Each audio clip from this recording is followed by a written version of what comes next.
नमस्कार, मैं हूं निरंजन कुमार। DWN न्यूज में आप सभी का स्वागत है। बिहार की नीतीश सरकार ने जाति जनगणना की रिपोर्ट को जारी कर दिया है। आज 2 अक्टूबर है और 2 अक्टूबर के दिन ही बिहार सरकार ने जाति जनगणना की रिपोर्ट को जारी कर दिया है। अब बिहार में जितनी भी जातियां हैं वो जान सकेंगे कि उनकी जाति कितने हैं, कितने लोग हैं, उनकी जाति में कितनी फीसदी है, ये बिहार के लोग अब जान पाएंगे। क्योंकि इसको लेकर के लगातार सियासी जो है उठापटक हुए थे, जिसमें सत्ता पक्ष जो है वो लगातार बीजेपी पर ये आरोप लगाती रही थी कि बीजेपी नहीं चाहती है कि जाति जनगणना हो, जबकि बीजेपी हमेशा इस बात से इनकार करती रही है। हालांकि केंद्र पर भी आरोप लगे, केंद्र नहीं चाहती है, और बाद में बिहार की सरकार ने खुद अपनी ही बदौलत बिहार में जाति जनगणना करवाई।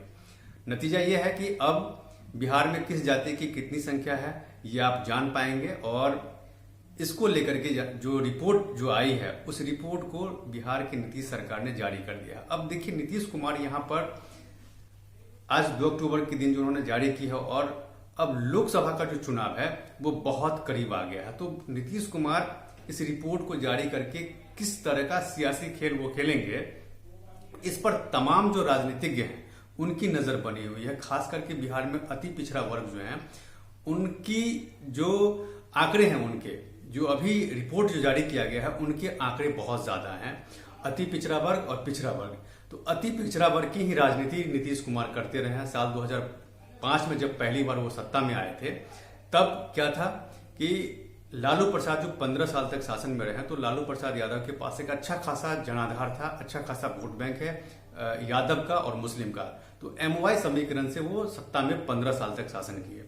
और बिहार में जब अपराध बढ़ा, जब लगा कि जो वहां की जनता को कि अब बहुत हो गया है, तो यही वजह थी कि साल 2005 में जो बिहार में नीतीश कुमार और बीजेपी की जो गठबंधन की सरकार जो बनी, दोनों का जो अलायंस बना, तो इस अलायंस को भारी बहुमत मिला और उसके बाद नीतीश कुमार बिहार में मुख्यमंत्री बने। लेकिन नीतीश कुमार को इस बात का अच्छी तरह से अंदेशा था कि आने वाले समय में 5 साल के बाद वो बिहार में अगर शासन कर पाएंगे तो सिर्फ और सिर्फ कानून व्यवस्था की बदौलत नहीं कर पाएंगे। यानी कि उस समय में कानून व्यवस्था की स्थिति बहुत खराब थी, सड़कें जर्जर हुआ करती थी। तो उनका ये सोच था कि अगर हम 5 साल तक तो हम सरकार चला लेंगे, लेकिन 5 साल के बाद लोगों को वोट लेने के लिए हमें सोचना पड़ेगा। यही वजह थी कि उन्होंने बहुत सारी अतिरिक्त अति पिछड़ा वर्ग के जो लोग थे उनकी जातियों को मिला करके उन्होंने महादलित एक वो बनाया, वोट बैंक का उन्होंने एक महादलित बनाया, और महादलित में बहुत सारी छोटी छोटी जातियों को उन्होंने रखा, और उसको बिहार सरकार की और केंद्र सरकार की योजनाओं का उसको फायदा पहुंचाया। और इसी वोट बैंक के जरिए वो लगातार तब से लेकर के अब तक लालू प्रसाद यादव से टक्कर में रहे हैं। क्योंकि लालू प्रसाद यादव के पास एक मुश्त यादव और मुस्लिम वोटर्स हैं, जबकि नीतीश कुमार के पास जो उनका अपना जो जात है, जो उनका अपना जो कास्ट है, कुर्मी कास्ट, उनका भी वो अपने कास्ट के बदौलत वो सत्ता में नहीं रह सकते हैं। तो यही वजह थी कि नीतीश कुमार ने अपना एक जनाधार बनाया, और इस जनाधार के साथ साथ बीजेपी का जो अपर कास्ट के जो वोटर्स थे उसको साथ लेकर के नीतीश कुमार बिहार की सत्ता पर आए। और जहां ये बहुत समय से चल रहा था कि बिहार में जातिगत जनगणना करवाना है, अब क्या है कि जातिगत जनगणना की जो रिपोर्ट है वो सामने आ चुकी है।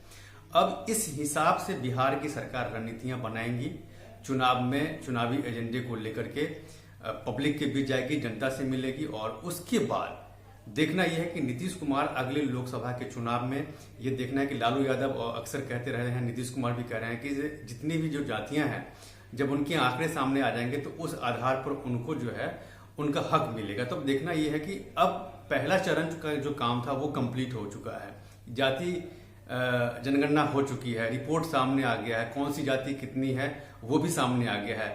तो अब देखना यह है कि आने वाले समय में नीतीश कुमार बाकी जो कास्ट हैं उनको उसका हक मिलता है कि नहीं, इस पर मेरी नजर बनी हुई है। आप मेरे साथ बने रहें, और अब तक अगर आपने मेरे इस यूट्यूब मंच को सब्सक्राइब नहीं किया है तो प्लीज सबसे पहले आप मेरे इस यूट्यूब मंच को सब्सक्राइब कीजिए, लाइक शेयर और कमेंट जरूर कीजिए। इसमें एक कमेंट बॉक्स है जहां जाकर के आप इस मुद्दे से रिलेटेड अपने सवाल कर सकते हैं, जिसका जवाब मैं आपको दूंगा। तब तक के लिए धन्यवाद।